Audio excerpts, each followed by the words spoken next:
যুক্তরাষ্ট্রের সাথে করা অন্তর্বর্তী সরকারের সকল বাণিজ্য চুক্তি সংসদে আলোচনা করে দ্রুত বাতিল করতে হবে বলে মন্তব্য করেছেন বিপ্লবী ওয়ার্কার্স পার্টির সাধারণ সম্পাদক সাইফুল হক। সকালে কেন্দ্রীয় শহীদ মিনারে বিপ্লবী ওয়ার্কার্স পার্টির 22তম প্রতিষ্ঠাবার্ষিকী উপলক্ষে আলোচনা সভায় এ মন্তব্য করেন তিনি। বলেন, অন্তর্বর্তী সরকারের চুক্তি দেশ বিরোধী ও অসম চুক্তি। জুলাই সনদ দ্রুত বাস্তবায়ন ও গণভোটের রায়কে দ্রুত আইনে বাস্তবায়ন করতে সরকারের প্রতি তাগিদ দেন তিনি।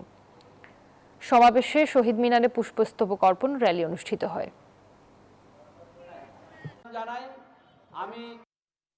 বাজেটের যেমন আলোচনা করবেন, একই সাথে আমরা বলতে চাই আমার চট্টগ্রাম বন্দরে কন্টেইনার পোর্ট বিদেশিদেরকে দেওয়ার যে পায়তারা, এটা যেমন বন্ধ করবেন, আর আমার অসম অন্যায় যে বাণিজ্য চুক্তি, সেই চুক্তিতে পার্লামেন্টে আলোচনা করবেন, কথা বলবেন, আলোচনা করে এই চুক্তি থেকে বেরিয়ে আসার পর আমাদেরকে বের করতে হবে।